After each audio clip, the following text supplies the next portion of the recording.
Pour te réexpliquer, moi, je fais une formation, un MBA pour travailler dans l'événementiel culturel, Ouais, dans le spectacle vivant et si possible dans la danse. ouais, Et dans ce cadre-là, j'ai un cours de communication et marketing ouais. et je dois réaliser une interview avec une personne qui crée du contenu, qui a une influence culturelle et qui a des supports de communication dans ce sens Ok, professionnel ou pas forcément. Voilà. ok, trop bien. Bah franchement, merci d'avoir m'avoir contacté, d'avoir pensé à moi, ça me touche beaucoup. Ouais, De rien. En fait, j'ai découvert ton podcast il y a pas très très longtemps, vers la ouais. rentrée, je crois. Et j'écoutais de temps en temps. Et du coup, après, en recherchant des personnes dans ce thème-là, ça me paraissait tout approprié. C'est trop gentil, franchement, ça me touche beaucoup. Merci. De rien. Du coup, ouais, je t'ai envoyé un petit peu les questions. Après, ça peut évoluer selon si tu as des choses à dire ou si je vois d'autres choses à te demander. Bah écoute, j'ai Et- fait un point, moi de mon côté, donc tu me diras si toi tu veux rajouter des choses. De toute façon, j'imagine que c'est un peu un échange aussi.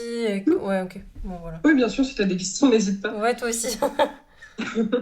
Est-ce que tu peux un peu me présenter ton parcours?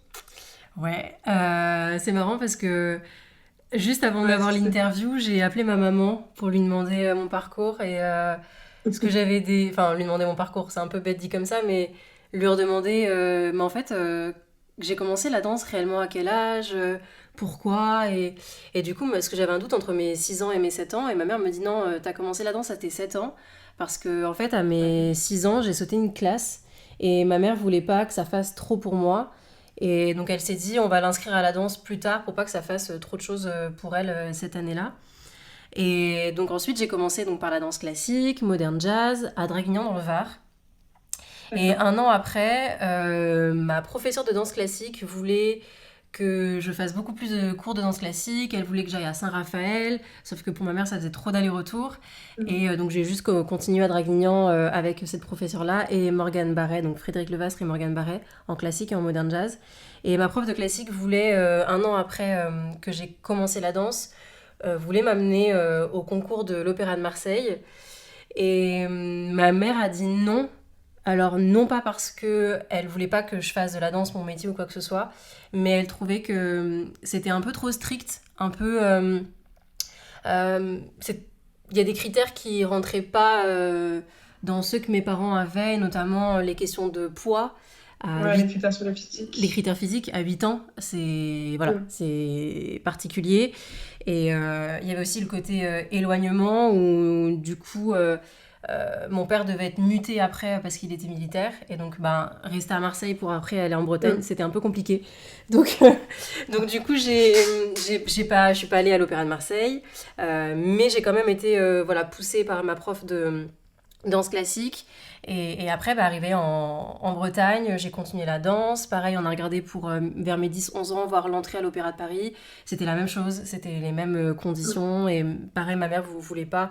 Elle était un peu dérangée, comme je disais, par les critères de sélection et par le côté un peu hiérarchie, le côté de devoir entrer dans une case.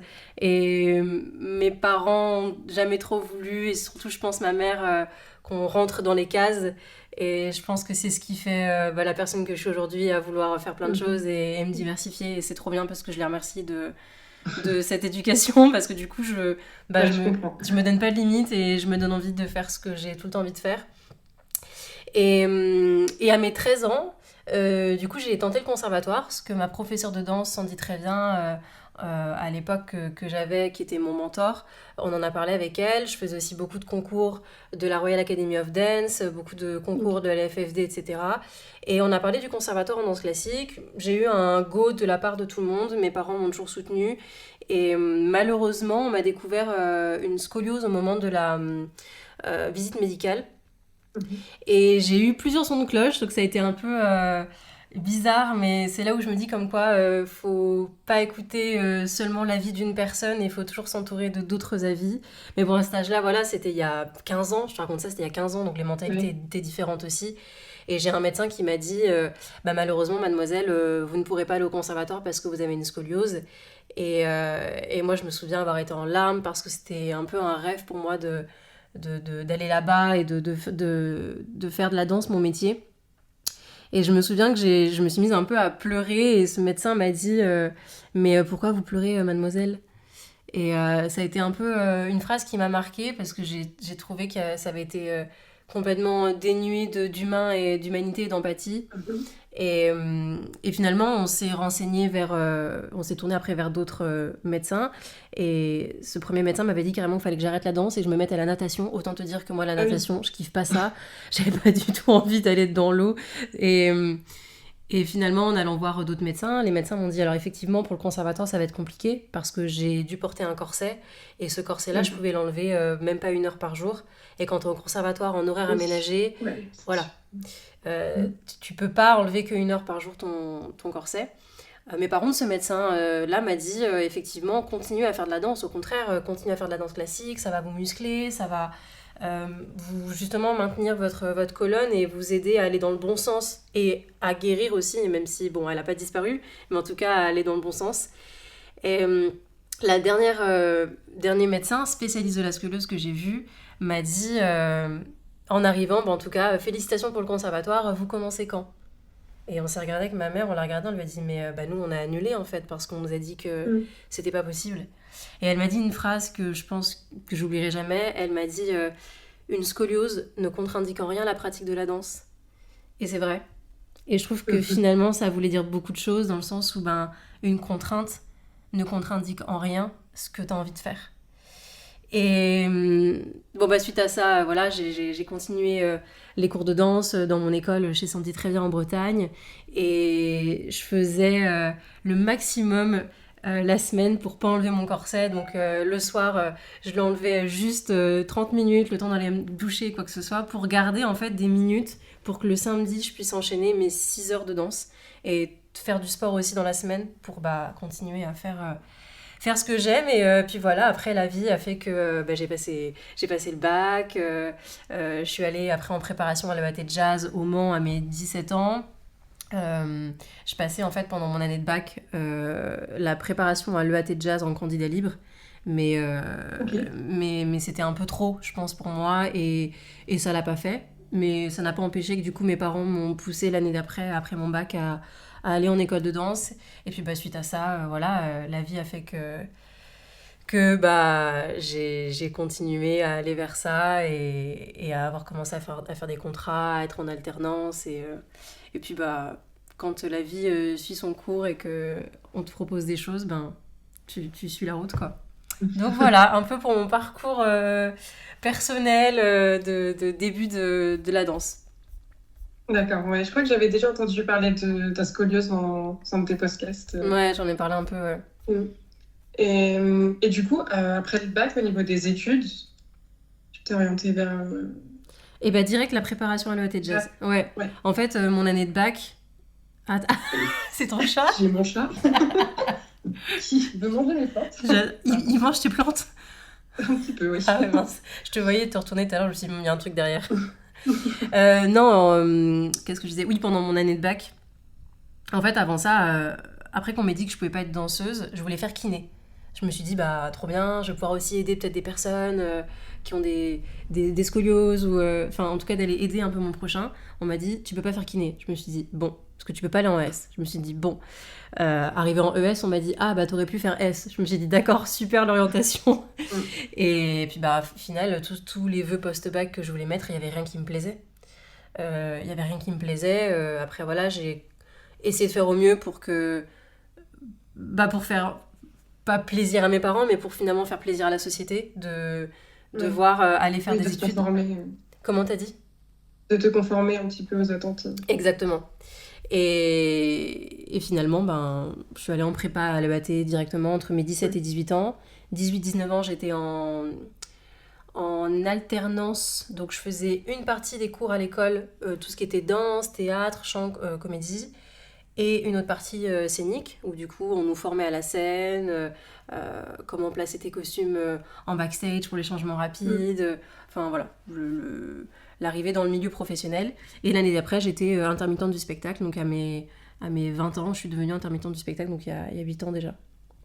D'accord. Voilà. Et tu as réussi à avoir des contrats assez facilement après? Ouais, ouais, je suis montée sur Paris à mes 20 ans. Et mon premier contrat à Paris, c'était pour l'ouverture de l'Euro 2016 au Stade de France. C'était hyper cool, hyper marquant. Et puis après, bah, on est suivi des contrats chez Disneyland. Récemment, j'ai fait la tournée du relais de la flamme olympique. Oui, avec la compagnie hybride. Ouais, avec la compagnie hybride. Euh, des tournages aussi pour Just Dance. Là récemment aussi, j'ai performé pour le YouTube Festival, bon, voilà, pour des events à l'étranger, en Arabie Saoudite, au Qatar, voilà. Trop bien. Ouais. Et du coup, après, qu'est-ce qui t'a poussé à créer le podcast? L'année dernière, en février 2023, je me suis retrouvée dans une situation particulière. Je rentrerai pas dans les détails parce que c'est assez personnel, mais j'ai dû, suite à un événement personnel, me faire opérer de la main droite. Et je me suis retrouvée enfermée chez moi, à être un peu en, comment dire, en convalescence, je dirais. Enfin, fallait récupérer quoi de cette opération. Et puis voilà, quand t'es danseur, bah tu restes pas enfermé chez toi. Tu vas dans les salles de danse, tu travailles, t'es sur scène. Enfin, c'est pas mon truc de rester enfermé chez moi. Et il y a eu beaucoup d'introspection, et c'est ces moments de doute et de rien, et de peur aussi, où j'ai commencé à me poser beaucoup de questions. Et je me suis posé une question qui a été comment est-ce que je pourrais continuer d'exister en restant chez moi? Et donc à travers ça, j'ai trouvé une sorte de réconfort et de possibilité d'aller vers les réseaux sociaux. Donc j'ai commencé à faire de la création de contenu. Je voyais que c'était les mini-réels à ce moment-là, les formats courts qui perçaient. Et je me suis dit, bon, bah, nous, en tant que danseurs, on a le showreel. Le showreel, c'est quoi? C'est une vidéo de 2-3 minutes où tu montres ce que tu fais dans la danse ou dans le milieu artistique pour ensuite le vendre pour des castings. Enfin, voilà. Et je me suis dit, mais moi, partager des vidéos de 2 minutes, ça marchera pas sur les réseaux. Donc, j'ai commencé à faire des formats courts de 10-15 secondes avec un côté un peu plus éducatif sur la danse. Et ça a marché. Et puis, au bout d'un moment, au bout de 6-7 mois, je me suis dit, ok, je pense que Maïwen, il faut aller vers encore au-dessus. Et j'avais déjà, en février 2023, quand j'étais en arrêt, ce truc de vouloir prendre la parole. Mais moi, mon moyen d'expression, c'est la danse. C'est le mouvement. Donc, prendre la parole, c'est un peu plus difficile. Et puis, j'ai une peur du jugement et du regard des autres, une peur de pas assez bien faire. Enfin, j'avais, parce que du coup, je pense que maintenant, c'est un peu parti avec tout ce que j'ai mis en place. Et donc, j'osais pas, en fait, prendre la parole. J'osais pas. Et je me suis dit, mais en fait, à ce moment-là, en février 2023, la vie, elle m'avait un peu donné une deuxième chance. Et je me suis dit, soit tu saisis cette deuxième chance en faisant des choses que tu as envie de faire, soit tu décides de rester dans ta zone de confort et de passer à côté de ta vie. Et je me suis dit, mais j'ai déjà failli passer à côté de ma vie, donc j'ai pas envie de laisser en fait toutes ces opportunités passer. Et donc je me suis un peu mis un coup de pied au cul, pardon, mais pour sortir de ma zone de confort et surtout mettre de côté toutes mes blessures, mes croyances, mes injonctions, toutes mes peurs et aller vers ce que je fais aujourd'hui et le podcast. Donc voilà, c'est un peu comme ça qu'il s'est créé. Je pense que j'aurais pu le créer bien avant, mais j'ai été très submergée par mes peurs. Et en fait, je me dis maintenant, en regardant tout ce que j'ai fait ces 8 derniers mois, et en échangeant surtout avec les autres, et en écoutant les retours des autres, je me dis, mais finalement, les peurs, elles sont juste dans nos têtes. Parce que tous les retours que j'ai eus, c'était mais Maïwen, c'est génial ce que t'as fait, ça te ressemble de fou, c'est... Entre guillemets, il n'y a que toi qui peux faire ça, alors que non, il n'y a pas que moi qui peux faire ça, il y a de la lumière pour tout le monde, mais c'était hyper flatteur dans le sens où les gens croyaient en moi, n'y voyaient genre aucun problème au fait que bah, on n'aurait pas dit que j'avais peur, alors qu'au fond de moi, j'avais ultra peur de ce que j'étais en train de faire et de lancer. Et finalement, ben, c'était juste en sortant de mes peurs que bah, ça l'a fait. Et voilà un peu d'où est venu tout le podcast. Beaucoup d'introspection, ouais. Bah, en tout cas, il n'y en a pas énormément du contenu comme ça. Ouais, Euh, et c'est vrai qu'il apporte un regard hyper, enfin, moi je trouve assez nouveau et, et intéressant d'avoir plein de points de vue de danseurs professionnels ou qui font d'autres choses à côté. Et je trouve qu'on n'a pas l'occasion de les entendre souvent, ouais, à part quand on les côtoie en tout cas. ouais. Mais donc je trouve que c'est hyper sympa. Merci. Bah, je voulais aussi faire quelque chose d'innovant un peu. Euh, Quand je fais les choses, je les fais pas par hasard. Dans le sens où, certainement on reviendra après, parce que je sais que tu m'as posé la question un petit enfin tu m'as posé d'autres questions, mais euh, j'ai analysé tous les podcasts qu'il y avait dans la danse, pas dans la danse. J'ai regardé ce qui se faisait, ce qui se faisait pas. Et je voulais surtout pas faire quelque chose qui se faisait déjà. Et je voulais euh, sortir voilà, des sentiers un peu battus et de ce qu'on a l'habitude d'entendre, d'aller un peu au-delà de la performance pour mettre en lumière des enjeux un peu plus sociétaux comme la diversité, l'inclusion, l'image de soi, le rapport au corps, enfin toutes ces choses qui sont un peu tabous et qui en fait ne devraient pas l'être.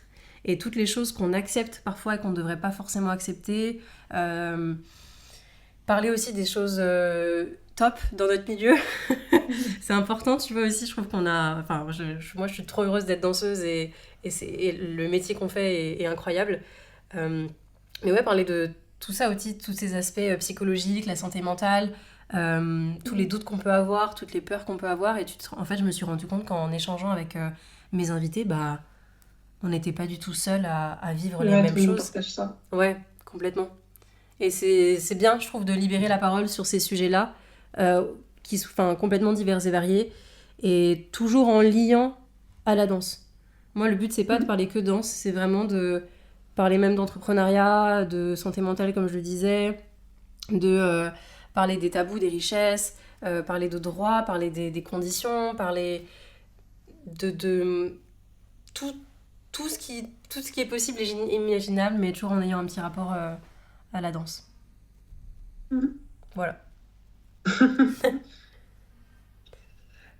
Et du coup, au niveau de la logistique, tu as quand même dû investir un petit peu, bah, j'imagine pour le micro, Oui. pour le podcast, tu as dû un petit peu te préparer. Ouais, ouais, gros investissement. Je voulais rajouter un truc, pardon, que j'ai oublié sur la question d'avance. Mhm. Ce podcast aussi, je l'ai créé, et c'est important pour moi de le dire, je l'ai créé parce que euh, j'ai créé quelque chose que j'aurais aimé avoir, moi, en Oui. arrivant dans la danse. C'est-à-dire qu'il y a 8 ans, quand je suis arrivée à Paris, moi, être danseuse, je pensais que c'était passer des castings et c'est tout. Et en fait, tu te rends compte que quand tu deviens danseur professionnel, tu deviens ton propre agent, ton propre community manager, ton propre coach, en fait. Ton... Tu dois développer tout ça, tu dois faire un book professionnel pour pouvoir démarcher, tu dois savoir faire un beau CV, tu dois savoir te vendre, autant dans ta danse que déjà au niveau de ta présentation, au niveau de comment tu t'exprimes aussi, parce que en audition, à la fin, parfois il y a des entretiens, et on est quand même beaucoup sur le corps, notre expression, notre moyen d'expression c'est le corps, et finalement il y a pas que ça qu'il faut Il y a pas savoir que ça. développer, c'est aussi apprendre à se présenter, apprendre à voilà, montrer que tu as aussi d'autres compétences et que tu sais dialoguer, communiquer. Et ça, c'est important aussi quand tu rentres dans le milieu professionnel, de savoir échanger. Et voilà, je crois que j'ai tout dit. Ouais, je pense que en tout cas, c'est un outil aussi pour les jeunes danseurs et danseuses qui veulent se professionnaliser. C'est hyper important d'avoir des regards et des retours d'expérience comme ça. Complètement. Et puis, je voulais aussi quelque chose d'authentique. Euh, parce qu'en fait, on a besoin de se connecter aux gens et de, comment dire, s'associer, comme tu dis, de se retrouver dans les propos de chacun. Et voilà, j'avais besoin de ça aussi, de parler des choses. Même si c'est parfois pas facile parce qu'il y a des sujets qui sont pas facile à aborder, même pour la personne, même pour l'invité qui est en face de moi, c'est jamais facile de parler de sa vie et de ce que la personne vit. Donc, mais c'est en libérant la parole que tu te rends compte qu'il y a des choses qui sont normales et d'autres un peu moins normales, quoi. Voilà. Ouais. Et puis aussi, ça reste intéressant, même pour les danseurs pas professionnels. Enfin, moi, je danse beaucoup, mais en loisir. Mm. Je cherche pas du tout à en faire mon métier, en tout cas pas du côté de la scène, de l'autre côté. Et il y a beaucoup de choses qui résonnent quand même, et qui me parlent. Ah bah, de toute façon, Qui sont hyper bons à prendre. le but du podcast, c'était pas que ce soit ciblé que pour les danseurs professionnels. C'est aussi pour, moi je pense à nos parents qui comprennent rien de ce qu'on C'est vrai, fait. Je pense à nos potes, peut-être, tu vois, de collège et de lycée qui ont pris d'autres branches et c'est super, tu vois. On peut être dans différents domaines et tous se comprendre. Mais c'était pour moi aussi un moyen de faire comprendre à d'autres personnes, à nos parents, à nos proches, à des personnes qui sont même pas dans le milieu de la danse, des curieux, de leur faire comprendre notre milieu et comment on travaille et ce qu'on est et casser des barrières et des stéréotypes aussi qu'on peut avoir sur notre métier. Voilà. Ok. Et du coup, juste pour revenir sur ce que je demandais avant, Ouais, la logistique. par rapport au moment entre l'idée où tu as eu l'idée de faire le podcast et le moment où tu as pu commencer à le réaliser, Ouais. tu as eu beaucoup de défis, on va dire, enfin, de choses à préparer en amont, de matériel à acheter. Ouais. Ouais, déjà, il y a eu le défi financier. Moi, j'ai pas de problème, entre guillemets, à investir dans mes projets et à me donner les moyens, parce que, pardon, pour moi, quand tu investis dans quelque chose, il y a forcément un retour sur investissement. Pas forcément financier, mais il y aura forcément un retour sur investissement, et je l'ai beaucoup vu, ce retour sur investissement sur moi-même, avant tout. Et donc, ouais, il y a eu un défi financier de, je veux bien, comment dire, investir, mais à quel prix? Les micros, t'en as 10 000 variétés. Oui. Du coup, quel prix tu mets dans un micro? Quel micro est bon? Quel micro est moins bon? Quel micro correspond à ce que je veux faire? Parce que tu as des micros aussi pour faire du chant ou d'autres choses. J'en avais pas forcément besoin. Moi, au début, je suis allée chercher sur Internet et finalement, je suis vite allée en boutique pour demander directement les informations. Parce que finalement, tu te rends compte que ce que tu vois parfois sur les réseaux, c'est pas forcément le mieux. Et il y avait des micros que j'avais vus. Et finalement, le gars de la boutique m'a dit, mais moi j'en ai un meilleur, de meilleure qualité et moins cher. Et donc c'est bien parce que du coup ça permettait de réguler un peu aussi mes dépenses. Parce que j'ai acheté 2 micros, j'ai acheté une carte son, j'ai acheté 2 filtres anti-pop, j'ai acheté 2 pieds de micro. Ça c'était au tout début du lancement du podcast. J'en ai eu pour 500 €. C'est rien. Franchement, c'est pas grand chose. Ouais. Ça aurait pu être beaucoup plus. Et les câbles XLR. Et par la suite, j'ai investi dans de la vidéo, dans tout ce qui était trépied, un trépied, une caméra. J'ai pas voulu investir tout de suite dans une caméra parce que déjà, je voulais me lancer, voir si ça me plaisait, si ça marcherait. Et puis après, oui, je me suis rendu compte que la vidéo, c'était ce qui était demandé sur les réseaux sociaux, c'était un Oui, bon pour mettre moyen. des extraits. Voilà, un bon moyen de se faire connaître et de ramener les auditeurs vers une écoute sur des plateformes Spotify, Amazon, Apple Podcasts, etc. Donc j'ai commencé avec une caméra. Après je me suis dit, bon, la caméra, c'est un autre investissement, tu vois.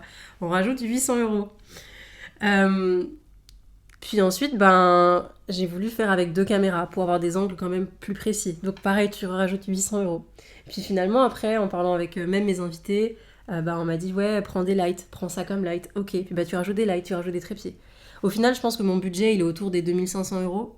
Et très honnêtement, je trouve que ça va. Enfin, ça va. Je trouve ça correct.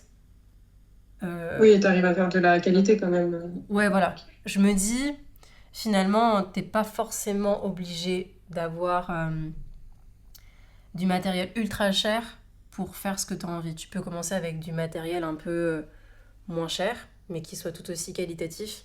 Et après, c'est toi, qu'est-ce que t'apportes en termes de contenu qui est important. C'est vrai. Ça me fait penser à Orelsan qui dit pour faire des films, t'as juste besoin d'un truc qui filme. Non, mais c'est vrai. Exactement ça. Et pour faire du podcast, finalement, t'as besoin d'un micro et un peu de connaissances. Alors après, pareil, les logiciels, je les ai découverts. Hein. Je les connaissais Oui, il faut pas. apprendre aussi. Je fais ça sur GarageBand. pour le montage audio et montage vidéo Final Cut et CapCut. J'ai regardé des tutos, je me suis fait aider par des potes qui sont dans la vidéo, qui m'ont... Un matin, je me souviens d'un pote, John, un matin à 10h du mat, un dimanche, en train de m'apprendre comment étalonner une vidéo. Et je me dis, ben ouais, en fait, d'être bien entourée, ça aide aussi, d'avoir Ouais, l'envie c'est sûr. d'apprendre. Des tutos, j'en ai regardé mais des centaines sur YouTube. Euh, et voilà, en fait, t'apprends en faisant. Au début, c'est pas parfait. Moi, j'ai un peu ce souci de la perfection. Et puis, bah, à force, t'apprends à lâcher prise parce que tu te rends compte que de toute façon, si t'attends que ce soit parfait, tu te lances pas. Et je pense que Ouais. ça faisait partie de mes peurs avant aussi, d'attendre d'être parfaite pour pouvoir faire les choses. Parce que la peur que ce soit pas assez bien, que ça plaise pas, que ce soit pas à mon image. Et en fait, c'est pas parce que c'est imparfait que c'est pas forcément bien. Voilà. Et puis il y a le temps de progresser aussi. Ouais, c'est ça. C'est le process et le chemin finalement qui est le plus important. Voilà. Et aujourd'hui, tu arrives à concilier le fait de produire ce podcast toutes les semaines, je crois, ou Ouais. presque, avec la danse à côté. Ouais. C'est de l'orga. Je vais pas mentir, c'est de l'orga, c'est beaucoup de travail. Mais après, je le veux, c'est moi qui l'ai voulu. Personne m'a forcé à travailler tous les jours jusqu'à très très tard le soir et à multiplier les métiers, entre guillemets. J'y arrive parce que je pense que je suis quelqu'un d'organisé, de rigoureuse et de disciplinée. Et du coup, j'arrive toujours à trouver du temps dans le podcast et dans la danse. Bah, pour donner un exemple, tu vois, tout à l'heure, tu voulais me parler des défis. Ben, typiquement, sur le relais de la flamme olympique, moi, quand j'ai lancé le podcast, c'était 26 avril. Sauf que j'ai dû travailler dessus pendant un mois en amont. Mais j'étais pas en un mois où je faisais rien. J'avais à côté les répétitions pour le relais de la flamme. Donc quand j'étais en répétition de 10h à 18h, bah, j'étais en répète. Le matin, j'envoyais des mails, j'écrivais les interviews pour contacter mes invités, donc entre 8h et 10h. Le soir, en rentrant, je faisais soit du montage audio, soit je continuais à contacter, ou de la création de contenu. Donc j'avais des journées de 8h Ouais. à minuit. Ça a été un peu intensif, et ça a été un gros défi aussi en termes de santé mentale, parce que bah, c'est bien, à un moment donné, j'ai fait les choses que j'aimais, hein, mais elle est où la limite aussi? Il est où le repos physique et le repos mental? Parce que là, pour le coup, j'étais et sollicitée physiquement et sollicitée Et mentalement, mentalement. et ça aurait pu faire un cocktail d'explosion. Ce qui s'est passé par la suite, mais il y a eu d'autres choses personnelles, donc du coup, voilà. La vie t'envoie des messages aussi, après, c'est à soi de les recevoir. Et pour revenir sur le relais de la flamme, ben, une journée de type, par exemple, quand on était en tournée, le matin, on changeait de ville. On avait 1 heure, 2 heures, 3 heures, 4 heures, ça dépend. Bon, quand même entre 2 et 3 heures de trajet pour aller dans l'autre ville. Ben moi, sur le trajet, je travaillais sur mon ordi dans le 9 places. Ensuite, on mangeait. Ensuite, on avait la répétition, plateau. L'après-midi, parfois, quand j'avais du temps, je travaillais sur l'ordi. Ensuite, on avait le show à 17h30 jusqu'à près voilà, 18h, 19h, le temps de tout remballer.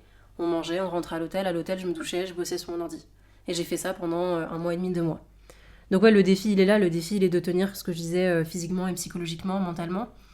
Mais je savais où j'allais. Et du coup, c'est ce qui m'a fait ne pas lâcher parce que je croyais en mon projet, j'y crois toujours et je sais qu'il ira loin et je veux l'amener le plus loin possible. Je sais pas où je vais avec. J'ai des objectifs, mais je laisse la vie aussi me mettre ce qu'elle a à me mettre sur son Guidé. chemin. Et, euh, et voilà, et je pense que surmonter les défis et bah, je pense qu'il faut les affronter en les voyant de manière comme des avantages et pas comme des inconvénients ou des contraintes. Tu vois, je me dis, bah, les moments où j'étais dans la voiture à rien faire, bah, c'est là où je pouvais faire quelque chose, c'est là où je pouvais bosser. Et donc, c'est tous ces moments où j'ai du temps bah, que j'essaie d'organiser pour bah, peut-être, oui, parfois l'après-midi, chiller avec mes collègues, ce qui était du coup rare. Mais j'essayais en tout cas de faire au mieux aussi pour garder une certaine vie sociale, parce que c'est important ça aussi. Et Voilà. aujourd'hui, tu as plus réussi à trouver un équilibre maintenant que le podcast est installé? Oui et non. Oui et non, parce qu'il y a des fois où je me dis, ah, trop bien, bah, j'ai une semaine où je vais pouvoir faire du podcast, enfin, faire les enregistrements, les montages audio. Parce qu'avant, à l'époque, sur le relais de la flamme, j'avais que les montages audio. Maintenant, j'ai les montages vidéo. C'est une autre charge de travail. C'est vraiment une autre charge de travail.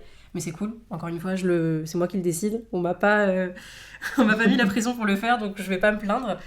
Euh, Mais bah, des fois, j'ai des semaines où je me dis, ouais, bah, j'ai rien au niveau de la danse, donc je suis tranquille au niveau des montages. Et puis, bah, on t'appelle, on te propose du job, on te propose des opportunités. Et, et ouais, des fois, je me retrouve un peu perdue dans mon organisation. Mais je me suis jamais retrouvée, en tout cas, en full stress à me dire, oh là là, demain, il faut que je sorte l'épisode, je l'ai pas monté. Non, généralement, je suis quand même. J'anticipe.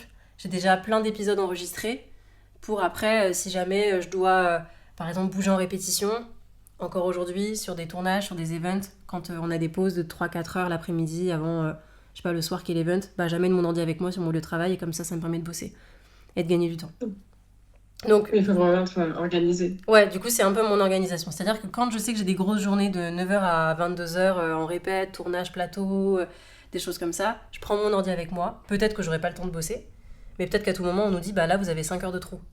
Moi, je me dirais, attends, t'imagines, j'ai 5 heures de trou et je fais rien.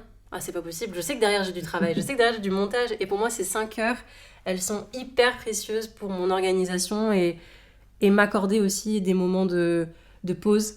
J'essaie de plus en plus vraiment de m'accorder des soirées de pause, de rien, des dimanches où je fais rien, où je flâne dans Paris, où je vais me balader, parce que c'est important de laisser de l'espace aussi pour amener ben, de nouvelles choses, de la créativité, et voilà. Ok. Et bah, du coup, on a un petit peu déjà parlé des valeurs et des thèmes que Mm. tu souhaites aborder dans le podcast. Mais est-ce qu'il y a un message que tu souhaites transmettre aux gens qui écoutent? Euh, ouais, pour moi, la danse, c'est pas que le physique. En fait, ça va au-delà de ça. C'est comme toutes les formes d'art. Pour moi, c'est vecteur de transformation personnelle, de transformation sociale, culturelle. C'est vecteur d'émotion, de partage, de communication, de collaboration. Euh, je voulais justement, à travers aussi ce podcast, dépasser un peu tous les stéréotypes de bah, les danseurs, ils ont qu'un physique. Mm. Ah, bah oui, bah, t'es jolie, t'es mignonne, mais finalement, t'es pas si intelligente que ça, ou t'en as pas l'air, parce que finalement, tu bouges que ton corps. Et moi, c'est tout ça que je veux casser aussi, parce que je me rends compte qu'autour de moi, il y a énormément de danseurs et d'artistes qui sont entrepreneurs et qui ont le cerveau bien plus musclé que les abdos. Donc, non, mais il faut le dire. Et voilà, je veux casser tout ça aussi et montrer qu'on n'est pas juste des physiques et qu'on est capable de faire d'autres choses. Donc, c'est un peu ça aussi le message et partager la diversité. Voilà, tout ce qu'on a dit, je pense, déjà depuis le début. Et du coup, est-ce que tu penses que les danseurs et les artistes de ce milieu euh, ont une forme de responsabilité euh, sur sur la démocratisation de ces sujets? Ouais, ouais, vraiment. Pour moi, on est des amplificateurs de voix, des passeurs de savoir. Je prends l'exemple, par exemple, même des humoristes. Euh, les humoristes, ils peuvent aborder des sujets parfois hyper lourds et tabous avec l'humour. Et C'est vrai. pour justement détabouiser certaines choses. Et ben, je pense qu'avec la danse, c'est pareil. Sauf que nous, on a une autre forme de communication. Et je trouve que c'est encore plus dur parce que la danse, l'art, c'est subjectif. Et donc de faire passer des messages à travers juste du mouvement, c'est c'est pas facile, mais en tout cas, c'est assez souvent perceptible. Et, et ouais, pour moi, je pense que les artistes ont fait partie des personnes qui sont là pour apporter de la légèreté aussi, pour faire véhiculer des émotions, pour faire vibrer les autres. Et je pense que c'est comme tout métier, on a besoin de tout le monde pour vivre sur cette terre et les artistes en font partie. Oui. Oui. Non, mais je peux rien dire de plus, je suis totalement d'accord. On a souvent des débats sur est-ce qu'un artiste est plus important qu'un ingénieur dans la société? Bah non, en C'est... fait, non, on n'est pas plus important, on n'est pas moins important. Je le dis souvent, mais il y a de la place pour tout le monde, il y a de la lumière pour tout le monde. S'il n'y avait pas tel métier, en fait, on se retrouverait embêté aussi. Et voilà, Faut pas dire qu'un métier est mieux qu'un autre, faut pas dévaloriser ou minimiser un métier ou quoi que ce soit, voilà.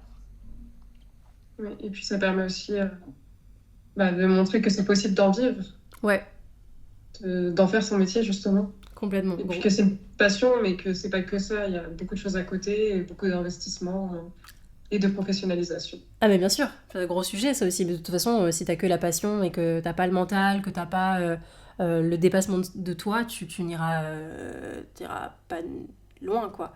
Si tu crois que c'est que la passion et le talent qui fait que tu vas travailler, c'est pas le cas.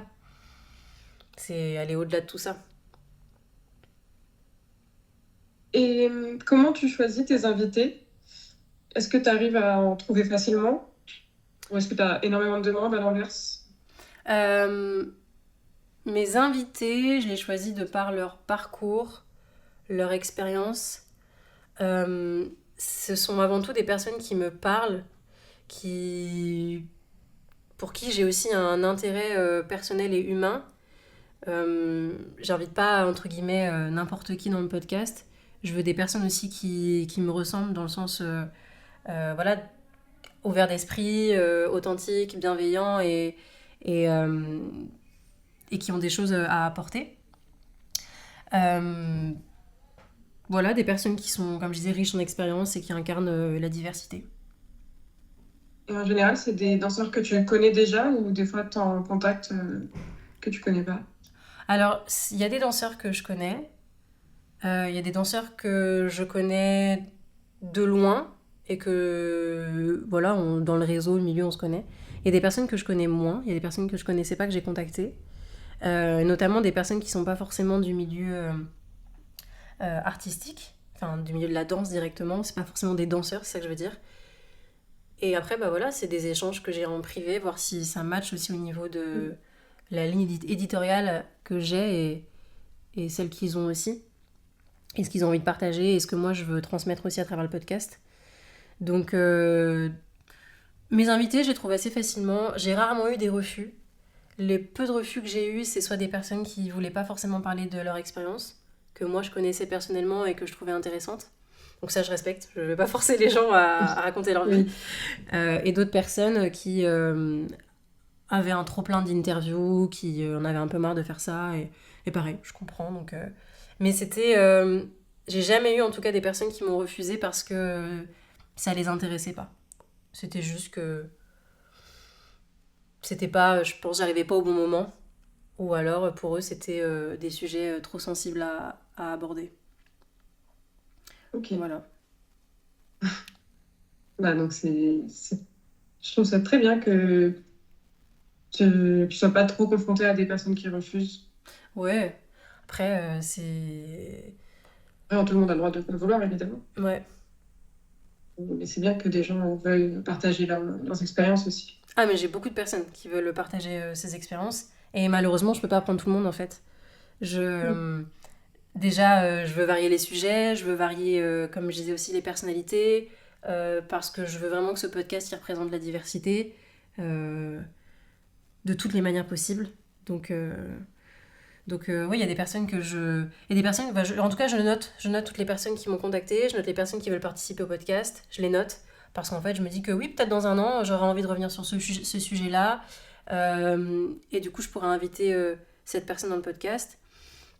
Mais je suis pas en train de courir en tout cas après les interviews à me dire oh, faut que j'interviewe, faut que j'interviewe, faut que j'interviewe. Non, je veux vraiment des choses qui soient percutantes, intéressantes et enrichissantes.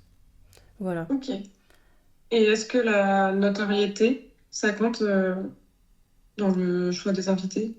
Oui et non. C'est-à-dire que oui, on le sait que maintenant sur les réseaux sociaux, pour la visibilité, il faut des personnes aussi qui ont entre guillemets des followers, quoi que ce soit. Il n'y a pas que ça qui m'intéresse. Parce que moi je pense que c'est pas parce que t'as moins de followers que t'es moins intéressant. Et la preuve, c'est que j'ai eu une ou deux personnes qui n'ont pas beaucoup de followers sur les réseaux et l'épisode il a très bien marché. Donc je fais pas que en fonction de la notoriété. Encore une fois, je fais vraiment en fonction de l'humain et de ce que les gens ont à transmettre avant tout. Oui, après, il faut aussi que je me fasse connaître. ça fait aussi partie du jeu, de pouvoir moi aussi me montrer à travers des personnes qui ont un peu plus de notoriété. Mais c'est pas que ça. Je leur dis, c'est pas parce que t'as beaucoup de followers que t'es plus intéressant qu'une personne. Ça veut, C'est sûr. ça veut rien dire. Voilà. Après, c'est vrai que la communauté d'une personne peut ramener des nouvelles personnes Exactement, et qui c'est vont pour écouter son ça, podcast. exactement, et c'est pour ça que je suis hyper honnête là-dessus, où je le dis que oui, effectivement, il me faut des personnes, entre guillemets, comme ça, mais ces personnes-là, je les choisis pas parce qu'elles ont des followers. Ces personnes-là, j'ai choisi parce que elles ont des choses à raconter, et que les choses qu'elles racontent parlent, soit à leur communauté, ou pourraient parler à la nôtre. Mais c'est pas parce que cette personne, elle a des followers. Pour moi, ça serait, enfin, ça va pas dans mes valeurs, entre guillemets. C'est ce que je me répète, mais c'est ce que je disais tout à l'heure, c'est pas parce que Mm. t'as moins de followers que t'es moins intéressant. On a tous des choses à dire.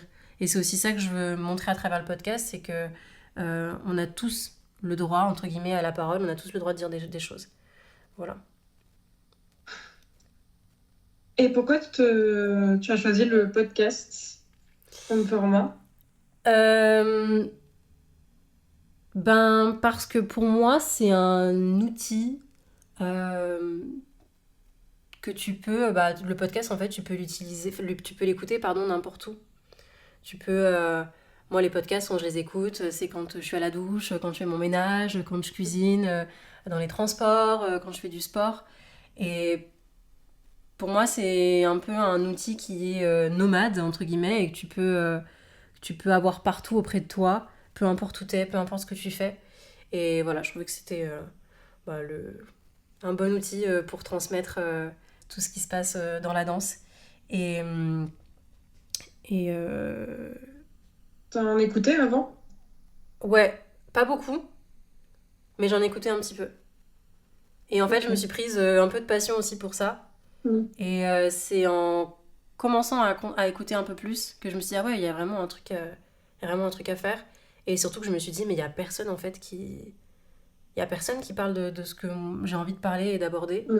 Et j'ai vu aussi une opportunité, une place à me faire sur le marché.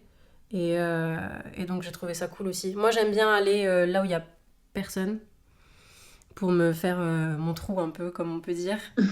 Et voilà, après, sur un marché, il faut de la concurrence, donc c'est bien aussi quand de la concurrence, elle arrive, pour te permettre d'améliorer aussi, toi, ton projet. Et t'as de la concurrence là? Enfin, t'as l'impression qu'il y a des podcasts qui commencent à Ouais, émerger? ouais, des podcasts qui font un peu la même chose que moi. Après, voilà, j'avoue qu'au début, ça m'a un peu piqué. Je me suis dit, ah mince, moi, je me suis un peu creusé la tête quand même pour Mm. arriver avec mon podcast, mais finalement, est-ce que on s'est pas tous creusé la tête au même moment, à la même période, et on a décidé de se lancer un peu en même temps? Donc voilà, finalement, en discutant aussi avec beaucoup d'entrepreneurs, c'est eux qui m'ont dit, mais Maïwen, sur un marché, il faut de la concurrence pour pouvoir faire évoluer ton produit. Et finalement, c'est vrai parce que des cours de danse, il y en a 10 000. Et si une personne vient dans ton cours de danse, c'est pour ce que toi, tu as à transmettre et pour qui tu es. C'est pas forcément parce qu'il est mieux ou moins bien qu'un autre cours de danse, c'est juste que les gens viennent pour toi. Et donc je me suis dit, si les gens viennent pour écouter mon podcast et en écouter d'autres, c'est pas forcément que c'est mieux ou moins bien, c'est juste que ils viennent pour qui je suis et voilà. Et ton podcast aujourd'hui, il est sur toutes les plateformes de streaming? Ouais, il est sur Amazon Music, Spotify, Deezer, Apple Podcast. Et j'aimerais là le mettre sur YouTube pour mettre les vidéos en entière sur YouTube. Mais pareil, c'est encore un autre travail. Ouais. Donc je sais, on me le demande depuis de nombreux mois. Donc il faut vraiment que juste je trouve le temps dans mon organisation de le faire. Voilà. Donc ça fait un peu partie des projets futurs. D'accord. Et t'arrives à tirer des revenus du podcast? Pas du tout. Pas du tout. C'est que du bonus, Pas enfin, du du tout. loisir. Voilà, c'est du partage. Non, pas du tout parce que pour l'instant, je pense qu'il faut aussi que je fasse encore mes preuves. Ouais. Générer des revenus, c'est aussi par le nombre d'écoutes. Donc je Mm. sens que je m'y approche doucement mais sûrement. Euh, mais après, encore une fois, le but premier d'avoir lancé ce projet, c'était pas pour me dire je vais créer un business là-dessus et je vais Oui. me faire de la thune, entre guillemets. C'est après, petit à petit, que j'ai capté qu'on pouvait monétiser. Et là, je me suis dit, ouais, c'est quand même cool pour tout le travail que je produis si je peux y récupérer un peu un retour sur investissement aussi financier avec tout ce que j'ai investi. Voilà, ça pourrait être cool. Donc ça fait partie des choses que j'aimerais à l'avenir, ouais. Et des réseaux sociaux, pareil, t'as pas, je sais pas, eu des opportunités de collaboration ou Si, de choses aussi. si, j'en ai. Bah déjà, tu vois, je me dis, toi, par exemple, c'est une forme de collaboration. Et s'il y a des applications qui m'ont contacté, on me propose aussi du coup du travail dans la danse. Parce qu'on voit qu'à travers tout le travail que moi je mets en place derrière, bah, que je suis quelqu'un de sérieux, de carré, que je peux manager, je peux organiser, je peux prendre la parole, que du coup on m'écoute aussi. Mm. Et tout ça, ça m'apporte du travail même en tant que danseuse. Ouais, c'est aussi une vitrine pour la C'est une danse. vitrine aussi pour la danse. Complètement. Ok. Et du coup, bah, on a parlé de possiblement mettre sur YouTube, mais t'as d'autres objectifs aux prochaines étapes pour le podcast ou même pour toi? Oui, j'aimerais bah, développer la communauté avec d'autres auditeurs, d'autres auditrices, pas que des danseurs, vraiment comme je disais tout à l'heure, qui est aussi bah, des parents qui nous écoutent, ou des proches, ou des personnes hors de la danse. Donc ça vraiment c'est un vrai objectif, parce que je veux pas que mon podcast il soit dans une niche ou dans un seul marché. Je veux vraiment... moi j'aime pas quand on me met dans une case, donc je veux surtout pas que mon projet il soit dans une case. Après je sais que ça peut du coup paraître un peu où on sait pas trop où je vais, mais je sais où je veux aller et je veux justement toucher le plus de personnes possible. Euh, voilà, donc pour des personnes qui veulent comprendre notre milieu, pour en savoir plus, ce que je disais tout à l'heure. J'aimerais ouais, collaborer avec des personnes un peu plus influentes, donc j'ai déjà des personnes en tête qui sont pas forcément dans le milieu de la danse. Mais encore une fois, je pense qu'il faut que je fasse mes preuves sur certaines choses encore. Donc je veux pas me griller non plus, je veux pas aller trop vite, je veux pas aller plus vite que la musique. Donc je note les personnes que j'ai en tête. J'en parle pas parce que je veux pas me porter l'œil. Mais voilà. Et puis tu verras en temps voulu. Et je verrai en temps voulu parce que aussi, bah, peut-être que il y a des personnes que je voulais contacter dès le début du podcast, que j'ai noté et qui m'ont contacté, Ils sont venus vers toi. qui sont venus vers moi. Et donc là, je me dis, bah, en fait, finalement, j'ai tout gagné parce qu'en étant un peu Ah ouais. patiente, ben, les gens, ils viennent vers toi. Et c'est pour ça qu'il faut savoir aussi prendre le temps de pas vouloir aller trop vite, de pas... Je prends cet exemple-là, mais pour moi, un projet, c'est un peu une graine que tu plantes. Et cette graine-là, elle a besoin d'un écosystème, elle a besoin d'être entourée de d'autres plantes pour pouvoir grandir. Parce qu'une graine, en fait, si juste tu l'arroses et que tu l'amènes que du soleil, elle va soit se cramer, soit se noyer. Et pour moi, avant de mettre vraiment en lumière cette graine-là, ce qui était important, c'était de voir ce qui allait se passer dessous et en profondeur, donc notamment moi, ce que ça allait m'apporter. Et de voir qu'autour, bah, ça fait germer d'autres graines qui, elles, grandissent plus vite. Ben, ça permet de protéger ta graine principale. Ah, on est arrivé chez Truffaut là. Euh, ça permet de protéger ta graine principale bah ouais, du soleil, de la pluie et de mesurer en fait en temps voulu ce dont elle a besoin. Et je pense qu'avec un projet c'est un peu pareil. Et c'est ce que je veux faire avec le podcast, c'est que je veux pas me cramer et je veux pas me submerger. Donc voilà, me laisser du temps. Donc oui, il y a des personnes que je veux dans le podcast, mais le temps fera les choses, la vie fera les choses pour. Les autres projets, j'aimerais organiser des événements en lien avec le podcast. Donc j'ai déjà une idée pour les 1 an du podcast. Euh, Bien. ouais, donc voilà. Explorer d'autres formats. Euh, je ne sais pas encore quoi, mais je pense que la technologie aussi fait que ben, la créativité se développe avec ça. Donc je vois aussi ce qui se passe sur les réseaux et je fais aussi un peu en fonction, en y apportant toujours un peu ma touche pour pas faire comme tout le monde. Et, euh, et voilà, trouver une production, trouver des financements, trouver voilà, des financements pour pouvoir ben, collaborer professionnellement avec d'autres personnes et déléguer pour me libérer du temps. Parce que là, le souci aussi que j'ai, c'est que oui, encore une fois, ce que je disais tout à l'heure et au début du podcast, de l'épisode, de l'interview, pardon, c'est que l'investissement, ça me dérange pas de le faire financièrement, mais à quel prix? Je peux pas pour l'instant payer une équipe pour faire les choses pour moi. Oui. Donc je fais les choses par moi-même. Donc c'est bien parce que ça me permet de sortir de ma zone de confort, d'apprendre sur des nouvelles plateformes, apprendre à faire du montage. Mais ce serait bien ouais, de déléguer pour me libérer du temps aussi et continuer à être dans ma zone de génie qui est la danse à la base. Donc voilà, et puis pas me perdre entre guillemets.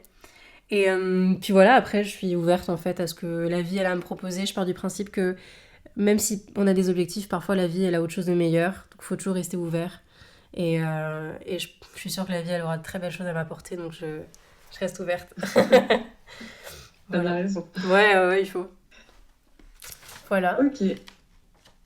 Bah, merci beaucoup. Bah merci à toi. Ah si, je voulais te demander aussi, tu donnes des cours de danse en Alors, plus? j'aimerais bien, mais ça pareil c'est encore un sujet qui, euh, pour moi, là je suis encore dans une exploration d'identité personnelle dans la danse.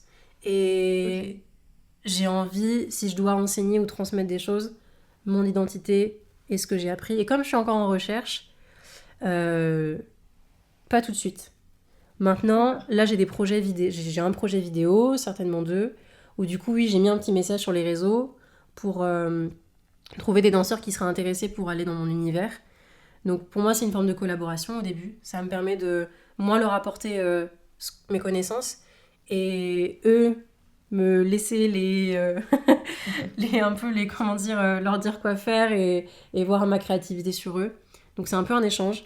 Et une fois que j'aurai un peu abouti à tout ce processus là, ouais je pense que je me sentirai entre guillemets un peu plus légitime et confortable dans le fait d'enseigner ma patte. Même si je sais que j'en suis capable, je sais que j'ai déjà Hmm. donné des cours pour des remplacements et que je peux le faire, mais j'ai une autre démarche derrière, un peu plus artistique.